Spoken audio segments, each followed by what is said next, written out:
Yo fui a Rusia de teniente.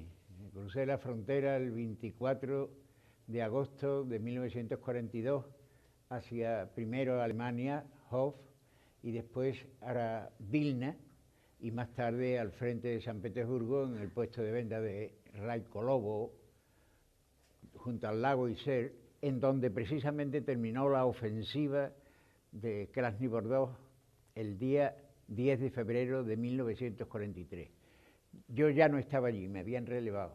Creo que al que me sustituyó tuvo mala suerte en aquel día.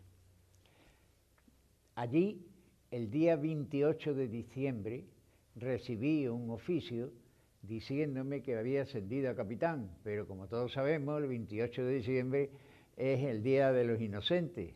Y como mis compañeros sabían que yo estaba esperando el ascenso, digo, esto es una broma de mis compañeros. No, no era broma.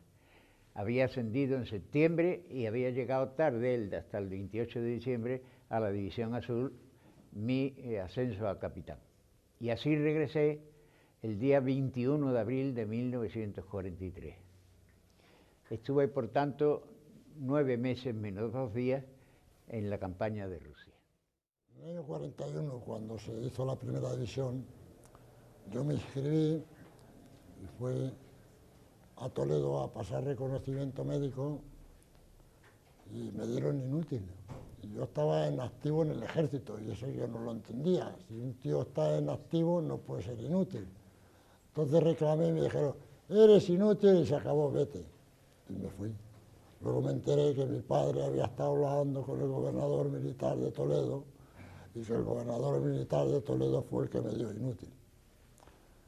Bueno, yo, como era cosa de mi padre, que el hombre había sufrido mucho, habían muerto muchos familiares nuestros asesinados cuando estuvimos en la zona roja, y eso pues yo a mi padre se lo perdoné, porque además estaba el hombre muy dolido por las muertes que había tenido. Y luego, pasado un tiempo, me enteré de que en Logroño se estaba formando un batallón en marcha, y sin decirle a nadie nada, me agarré la maleta, como dicen ahora, al macuto, y salí para Logroño. Llegué a Logroño, me presenté que estaban formando un batallón, me presenté en la dirección y... ¿Eres sargento? Sí. ¿Dónde estás destinado? Digo, estoy destinado a Aranjuez. ¿Estás dispuesto? Digo, sí, vengo dispuesto a ir y no, sin hablar más nada. Si hay que firmar algún documento para salvar la responsabilidad de quien crean que me han cogido por sorpresa, no, le firmo que no hay sorpresa ninguna. No he podido ir en la primera, que era lo que quería, pero voy en la segunda. Y me enrolé y salí en el 14 Batallón en marcha, y cuando llegué a Hof, en Alemania, escribí a mi casa diciendo dónde me encontraba y la situación. A mi padre le sentó como una bomba, ¿sabes? Pero en fin, el hombre se cayó. Y así me enrolé en la División Azul. Allí en Hof estuvimos un mes y pico, porque a un chico le salió un bultito en el cuello, y los alemanes, como son tan... dijeron, paperas. Esto nos infecta en toda Alemania de paperas.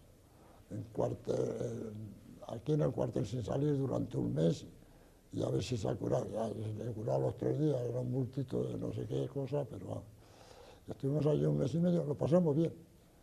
Ese mes y medio lo pasamos bien allí en Hof. Y ya salimos para el frente, y ya llegara, no sé si sería primero de septiembre o... Sí, primero de septiembre sí, último de agosto.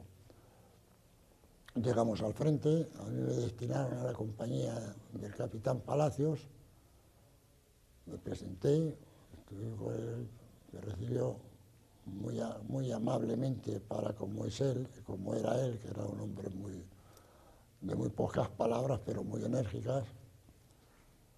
Y al cuarto de hora de estar allí me mandó llamar y me arrestó. Porque yo llevaba 12 hombres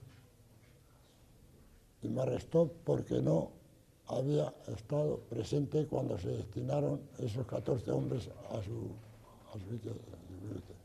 yo he llegado aquí, me he presentado a usted, le he entregado los 14 hombres y el responsable de esos 14 hombres es usted ya, yo no tengo que ver nada con ellos. A mí no me hables así porque no sé qué, porque no sé cuánto. Palacio era un hombre de mucho carácter. Vete al búnker y no salgas de allí hasta que yo te lo mande. Bueno, pues yo me fui allí, arrestado los otros sargentos, porque era el búnker de los sargentos. Estaban allí los otros. ¿Estás arrestado? ¿A que sí? Digo, pues sí. Coño, ¿cómo lo sabéis? Digo, hombre, porque eso es lo que ocurre en estas circunstancias tuyas y mías y de otros. Pues mira por dónde me dio la orden de no salir del búnker sin su permiso. A la noche siguiente le llaman por teléfono al capitán Palacios y le dicen: coja la compañía e inmediatamente vaya a reforzar al capitán Iglesias, que ha tenido que abandonar su posición. Estaba a 1 kilómetro de donde estábamos nosotros. La compañía estaba descansando. Se prepara toda la compañía y el capitán Palacios ve que yo no estoy. Y viene y dice: ¿pero qué haces aquí? ¿No sabes qué? Tengo una orden del capitán de mi compañía que dice que no salga de aquí si no lo ordena él. ¿Usted lo ha ordenado? No, déjate de no sé qué, no sé cuántas, cógete el macuto y la historia y déjate de tonterías, que no estamos ahora para broma. Porque ya me cogí el macuto y toda la indumentaria y salió. Con la suerte de que cuando llegamos a la compañía del capitán Iglesias, el capitán Iglesias había tomado su posición y nos tuvimos que volver sin hacer nada. Esa fue la llegada a la compañía del capitán Palacios. Luego me enteré que tenía antecedentes muy malos sobre mi persona. Y además se lo dije ya, porque ya tenía más confianza con él, ya cuando iba ahí un poquito. Además sé quién se lo ha dicho a usted, sé quién le ha informado de toda mi vida a usted. Digo, pero el cabrón que se lo ha dicho no le ha dicho que le saqué de debajo de una piedra con la pistola cuando íbamos a tomar la muela de Teruel. ¿A que no le ha dicho usted eso? ¿Qué dices? Eso que le he dicho. Que le saqué a él y a su asistente de debajo de una piedra con un fusil diciéndole que si no salían se quedaban allí. Y ese es el que le ha informado a usted. Vaya una fuente de información que tiene usted, mi capitán. Como todas como esa está usted listo. Y entonces cogió una confianza en mí. Y todo lo difícil que había que hacer me lo mandaba a mí, haciéndome un favor, claro. El primer destino que me lo dieron desde Berlín, donde estaba la Komandantur de Sanidad y yo creo que de todo el ejército, fue para Vilna. Y efectivamente en Vilna había un hospital que era un hospital de evacuación, junto con el de Riga y el de Kenifer. Eran 3 hospitales de evacuación, desde el hospital divisionario, que cuando yo fui estaba en un pueblo que se llamaba al lado de un pueblo que se llamaba Krasnobardask, que como era de difícil pronunciación, los soldados españoles le decían Carlos Gardel. Y el hospital divisionario estaba en Biastelevo, que los soldados también le llamaban como Villarrelevo, porque allí se iban a descansar. El primer destino, como digo, lo tuve en Vilna. Allí estuve exclusivamente 20 días junto con el capitán Zamarrón, haciendo pues las curaciones secundarias para terminar la cicatrización de las heridas producidas en el frente de guerra. Y aproximadamente el día 20 de agosto, recibí la orden de incorporarme al frente. El frente estaba, como digo, el hospital divisionario estaba en Biastelevo. Allí el teniente coronel que mandaba la sanidad de la división me dio un oficio por el cual me tenía que incorporar a Raikovo o Raikolovo, a 1 kilómetro de la línea de fuego. Le llamaban los alemanes Hauptverbandplatz, que significa puesto de venda principal. Y en él teníamos unas ciertas indicaciones que cumplir, como era inmovilización de fracturas, cierre de los neumotoras abiertos, traqueotomías en los heridos de cara o de cuello que las exigieran, y efectivamente inmovilización de fracturas, por supuesto. Y allí estuve trabajando pues todo el mes de agosto, finales de agosto, septiembre, octubre y noviembre. Y en noviembre fui relevado para el hospital de Biastelevo. En el hospital de Biastelevo había dos equipos quirúrgicos, el del comandante Canto y de otro capitán que he olvidado el nombre, era catalán, hombre afectuoso.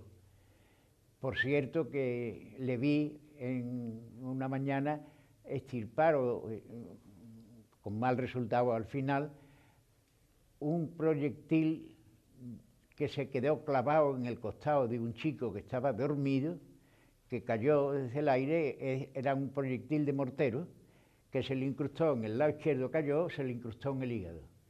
Como con gran cuidado y con exposición de la vida, este capitán sacó el explosivo de mortero, pero claro, las heridas que había y sobre todo la hemorragia en hígado fue inconcebible y el chico falleció. Allí estuve los meses de parte de noviembre, diciembre y enero, hasta el 20 de enero, en que me trasladaron de nuevo a Vilna, junto con el comandante Canto. Allí estuve prestando mis servicios como ayudante de manos del equipo. Precisamente yo estaba haciendo entonces el curso de cirujano del Ejército del Aire y me dijeron con mucha razón que para hacer cirugía de urgencia y sobre todo para aprenderla, pues había que ir a donde la cirugía de urgencia se hacía, que era precisamente en los campos de batalla de Rusia. Estábamos al lado de San Petersburgo. Yo vi San Petersburgo por unos gemelos y se veían los edificios de material y que era una ciudad inmensa, pero claro, nunca la pude visitar. Que perdimos no sé cuánta gente, que la perdimos, no, que se congelaron, muertos del frío. Y a otros había que buscarlos escarbando la hierba. Pues aquí había uno, aquí se acostó no sé quién, escarbando la nieve y hasta encontrabas el cadáver. O sea que yo ya estaba ya acostumbrado a temperaturas muy bajas. A mí me preguntaron un día que diese mi opinión sobre la guerra del norte de Rusia. Eso váyase usted a preguntárselo al coronel general alemán que mandaba el sector o al teniente general ruso que mandaba al otro sector.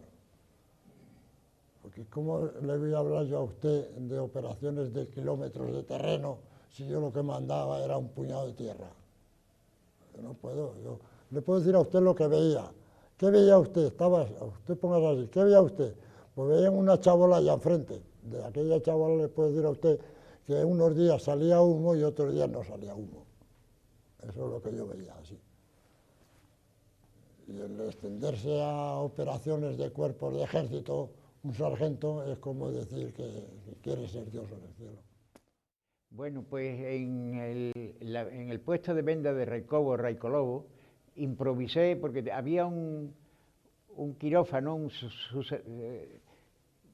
parecido a un quirófano que estaba bajo tierra, era en un búnker.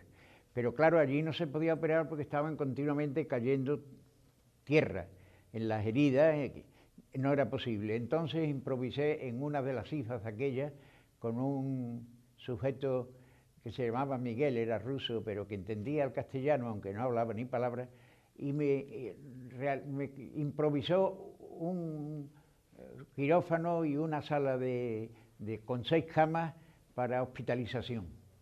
Teníamos la esterilización por vapor fluente, pero teníamos también una pupinel para el instrumental seco o de filo.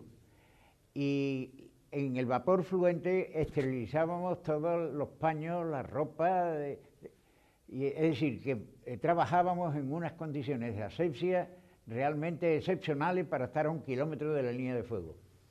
Allí recibí desde un tiro que entró por región cigomática derecha y salió por maxilar izquierda, con una herida completa de la lengua, que estaba asfixiándose, el que tuvo que hacer de urgencia una traqueotomía.